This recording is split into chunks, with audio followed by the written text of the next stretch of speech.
Goals are essential. The first one we're going to focus on is career.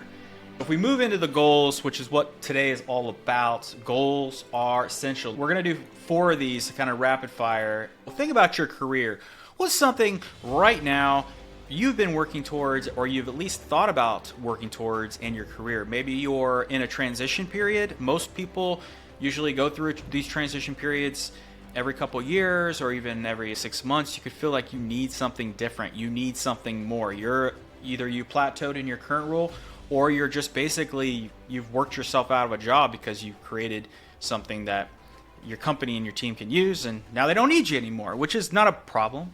But what you can do is you can start documenting what those might be for your career. My career, right out the gate, I am strictly focused right now on industry learning. And I would say as a career, I'm looking at different industries that I'm building in, and that ends up coming up to sports.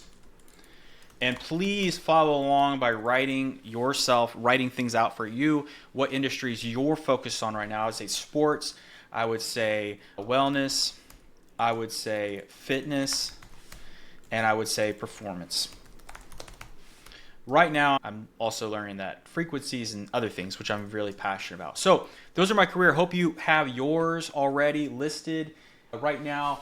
So now that you have those listed, let's go to the second tier. So we have our career and where we're focused right now. Now I'm going to actually help you align it with your passion projects or passion goals. So what are some things that you're doing outside of your career that are your passions that maybe you aren't getting paid for, but something very important?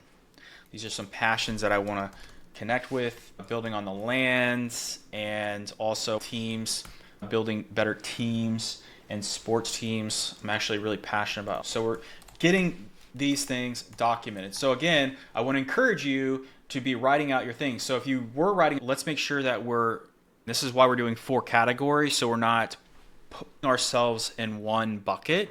We are incredible beings, right? I want to stretch you a little bit. So that's why we have 4 areas that we're going to be focused on today. So now that I have my passion, my hiking, my fishing, my land, teams, things that I'm doing, now let's move over into the third category, which is project goals. So project goals are things that you are absolutely focused and working on right now.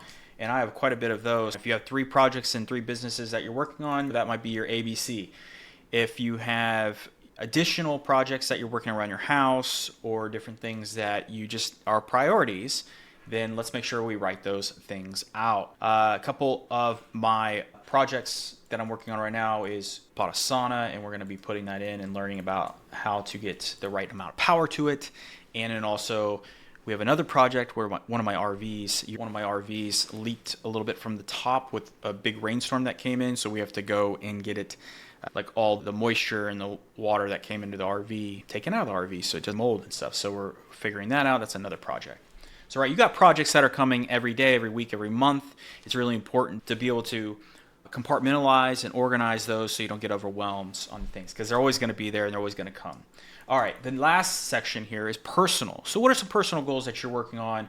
And I would love to encourage you to also write these out. So I always am going to have a fitness and wellness bucket in here.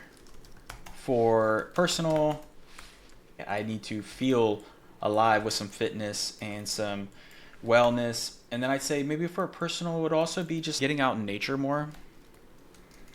And that's probably also one of my passions, right? So I need to live into that.